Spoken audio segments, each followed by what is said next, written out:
영국의 인지신경과학과 교수가 사람이 거짓말을 할 때 그동안에 뇌에 어떤 변화가 일어나는지 연구를 한 결과 사람이 거짓말을 하면 뇌에 있는 편도체, 아미그달라라고 하는 그 부분이 부정적인 감정을 생산하게 되는데 거짓말을 계속할수록 또 더 큰 거짓말을 할수록 이 부정적인 감정이 줄어들고 종국에는 감정 자체가 사라지게 된다고 합니다.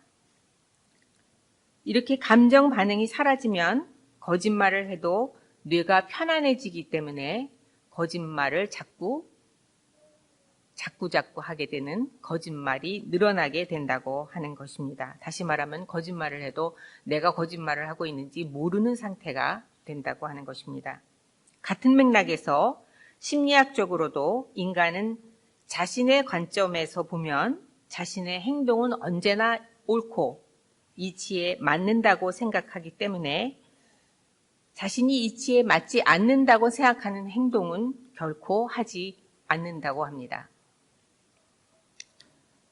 어쩌면 그래서 동서고금을 막론하고 많은 정치인들 혹은 기업인들이 뻔한 거짓말과 파렴치한 행동 그리고 무자비한 폭력을 휘두르면서도 본인은 정당한 일을 하고 있다는 듯이 당당하게 살아갈 수 있었는지도 모른다는 생각을 해봅니다. 그리고 나의 부모나 친구 등 나와 가까운 사람들이 내게 상처를 주었을 때도 정작 그들은 자신이 무슨 짓을 하고 있는지 모르고 있을 수도 있다는 이야기가 됩니다.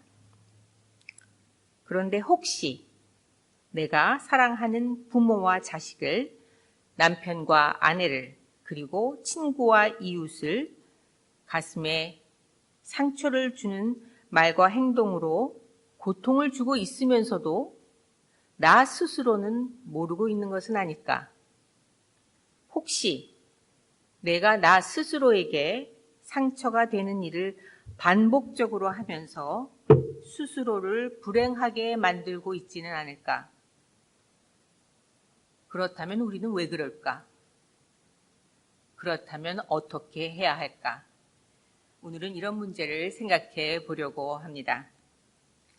이름을 말하면 여러분도 다 아실 만한 대기업의 회장님이 외국에 파견을 나가 있는 직원의 아내를 우연히 보고 그 미모에 그만 빠져서 딱 한 번 부적절한 관계를 가지게 되었다고 합니다. 그런데 그 여인에게서 임신을 했다는 연락이 왔습니다. 회장님은 파견 나간 그 직원 남편을 급히 돌아오도록 조처를 했습니다. 그런데 그 직원은 돌아와서도 업무만 처리하고는 아내를 만나지 않고 다시 파견지로 돌아가고 말았습니다. 그 사실을 안 회장님은 살인 청부업자를 파견지로 보내 그 직원을 살해하고 맙니다. 그리고 그 여인을 데려와서 아내로 삼았다고 합니다. 우리는 이 이야기를 들으면 회장님의 잘못을 금방 알아차릴 수 있습니다. 아내가 있음에도 다른 여자를 넘본 윤리적이고 도덕적인 죄는 그만두더라도 부하 직원의 아내와 부적절한 관계를 가진 성추행죄 그리고 부하 직원을 살해 교사한 죄 등등. 그런데 정작 회장님 본인은 자신의 행동이 죄라는 것을 알았을까? 알고도 그런 죄를 지었을까? 아니면 죄라고 생각하지 않고 그런 짓을 저질렀을까? 이 이야기는 여러분이 잘 아시는 다윗 왕과 후에 솔로몬의 어머니가 된 바세바의 이야기인데 다윗은 자신의 그 행동을 전혀 죄라고 여기지 않았던 것으로 보입니다. 다윗이 악한 일을 한 것을 아신 주님께서 예언자 나단을 다윗에게 보내십니다. 나단이 이야기를 합니다. 어떤 마을에 두 사람이 살았는데 한 사람은 가난해서 어린 양 한 마리밖에 없었고 부자에게는 양과 소가 아주 많았습니다. 어느 날 찾아온 손님을 대접하게 되자 부자는 자기 양이나 소가 아까워서 가난한 사람의 양을 뺏어서 자기의 손님을 대접을 합니다. 그 이야기를 들은 다윗이 몹시 분개하며 그 사람은 죽어서 마땅합니다. 그 어린 양을 4배로 갚아 주어야 한다고 말을 합니다. 다윗이 자신을 빗대어서 한 이야기를 들으면서도 다윗은 자기 자신을 제대로 보지 못한 것입니다. 나단이 말을 합니다. 당신이 바로 그 사람입니다. 주 이스라엘의 하나님이 이렇게 말씀하십니다. 하고 아까 읽은 성경의 말씀을 막 이야기해 줍니다. 나단이 전해주는 하나님의 이야기를 듣고서 다윗은 내가 주님께 죄를 지었다고 고백을 합니다. 다윗이 비로소 자신을 있는 그대로 객관적으로 응시하면서 자신의 죄를 자각하게 됩니다. 이 장면은 아까 우리 루렌이 얘기한 것처럼 그 멕시코에 사는 사람들의 모습을 보면서 자기 자신의 현재에 사는 모습과 자기 자신에서 자각을 일으키는 것과 같은 순간이었다고 저는 생각을 합니다. 텔레비전 프로그램 중에 우리 아이가 달라졌어요 라고 하는 프로그램이 있습니다. 아이의 문제 행동으로 고통을 겪는 부모가 프로그램에 신청을 하면 전문가가 그 아이의 행동을 교정해 주는 프로그램입니다. 먼저 부모에게 아이와 부모가 함께 행동하고 있는 모습을 찍은 비디오를 보여주면 부모들은 대부분 충격을 받습니다. 다른 아이들에게 욕을 하고 때려서 문제아가 된 그 아이를 자신이 때리고 있는 장면을 보면서 부모는 자신이 아이에게 저런 행동을 하고 있었다는 사실을 전혀 모르고 있었던 자신을 깨닫게 되는 것입니다. 그리고 아이에게 미안해합니다. 만일 우리도 우리들의 모습을 비디오에 담아서 보게 되면 어떻게 될까? 혼자 있을 때의 나의 모습, 아내나 남편에게 그리고 자식에게 하는 행동을 객관적으로 내가 볼 수 있게 된다면 우리들도 몰랐던 자신의 모습을 발견할 수 있지는 않을까? 예를 들면 나보다 나이도 어린 철수 집사가 나를 볼 때마다 눈도 마주치지 않고 인사를 하지 않고 지나칩니다. 마음속으로 괘씸한 생각이 들고 어느새 화가 모락모락 피어오르기 시작을 합니다. 아니 어른을 보면 먼저 인사를 해야지. 싸가지가 없군. 가정교육을 못 받았어. 아니 나를 무시하는 거 아니야? 이런 식으로 우리는 사물이나 사람을 바라볼 때 머릿속으로 그리고 마음속으로 여러 가지 생각과 감정 그리고 판단이 일어납니다. 그때 철수를 보고 있는 나를 제3자의 입장에서 객관적으로 바라봅니다. 어린 놈이 인사를 하지 않는다는 사실에 화가 나고 있는 나를 무시하나 하는 생각이 꼬리에 꼬리를 물면서 급기야는 자신의 신세까지 한탄을 하고 있는 나 자신을 바로 바라보는 것입니다. 응시하는 것입니다. 그리고 항복합니다. 꼭 어린 놈이 먼저 인사를 해야 된다는 생각을 내려놓습니다. 그럴 수도 있지. 꼭 어린 사람이 먼저 인사하지 않아도 돼. 내가 먼저 인사하면 되지. 이렇게 생각을 바꿉니다. 이처럼 자기 자신을 제3자의 입장에서 객관적으로 응시하는 것, 겉모습뿐만이 아니라 자신의 마음속까지 응시하고 항복하는 과정을 전문용어로 mindfulness, 마음 챙김이라고 합니다. 인생이 우울한 이유가 나갔다 들어오면 항상 양말을 뒤집어서 벗고는 아무데나 던져놓는 남편 때문이라고 말하는 친구가 있습니다. 혹은 신발을 신발장에 넣지 않는 경우도 있겠죠. 제발 양말을 제대로 벗어서 세탁기에 넣어달라고 30년을 잔소리를 하는데 말을 듣지 않는 남편의 양말을 또 뒤집고 있는 자신이 너무도 자존심이 상하고 그래서 사는 게 이게 뭔가 하는 생각이 든다고 합니다. 뭘 그런 일로 자존심을 상하고 그러나 그렇게 생각할 남편님들도 계시겠지만 부부라고 하는 것은 양말 뒤집어 놓기 같은 사소하지만 반복되는 일상의 일 때문에 늘 잔소리와 언쟁 그리고 다툼을 계속해 가는 관계인지도 모릅니다.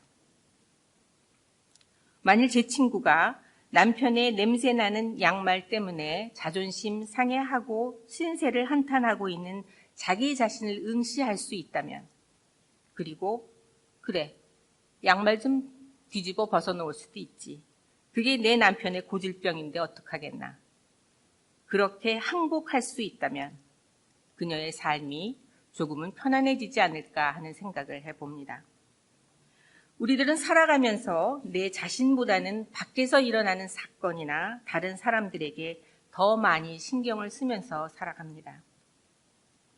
가정에서는 남편이나 아내, 그리고 자식들의 태도나 행동에 대해서 사랑하니까 라는 전제하에 끊임없이 잔소리를 하게 됩니다.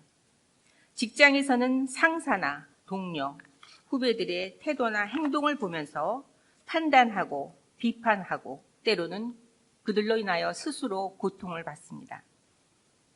교회 안에서도 마찬가지일 것입니다.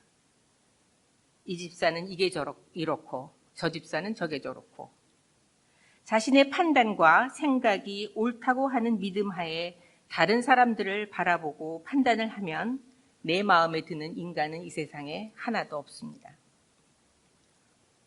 사랑하는 사람들과의 관계에서 화와 짜증을 나게 하고 갈등과 다툼을 가져오게 되는 나의 사고방식과 행동을 왜 우리는 그만두지 못하고 계속해서 반복하고 있는 것일까? 그런 자기 자신을 바라보는 일이 거의 없기 때문입니다. 내 생각이 옳기 때문에 내가 원하는 방식으로 남편이나 아내 혹은 자식이 행동해야 한다고 무의식적으로 집착하고 있는 내 자신을 내가 원하는 방식대로 세상 모두가 나를 인정하고 대접해 주기를 바라는데 그렇게 세상은 돌아가지 않기 때문에 화가 슬그머니 올라오고 짜증이 나면서 심지어 불행하다고 느끼고 있는 자기 자신을 제3자의 눈으로 객관적으로 바라보는 일이 없기 때문입니다. 마음 챙김이라고 하는 것은 과거의 일들을 회상하고 반성하는 것이 아니고 지금 이 순간의 자신의 모습, 지금 이 순간에 내 마음속에 떠오르고 있는 감정과 생각, 느낌을 응시하는 것, 그리고 항복하는 것을 말합니다. 다시 말하면 내 기준이 절대라고 생각하고 세상과 사람을 판단하는 마음을 내려놓고 모든 일이 나의 뜻대로, 나의 욕구대로, 욕심대로 되어야 한다고 하는 마음을 내려놓는 것입니다. 마음을 내려놓는다고 하는 것은 에고의 항복을 의미합니다. 이렇게 더 이상 생각 속에서 갈등이나 싸움을 버리지 않고 항복할 때 모락모락 올라오르던 화, 짜증, 우울함이 그 에너지를 받지 못하고 사라지게 됩니다. 지는 것이 이기는 것입니다. 이렇게 자기 자신을 떨어져서 응시하게 되면 우리는 자신과 삶에 대한 새로운 통찰, 자각, 그리고 이해를 얻게 됩니다. 단지 바라보는 것만으로도 우리들의 생각과 행동은 달라지기 시작하며 마음의 평안, 그리고 행복을 얻을 수 있습니다.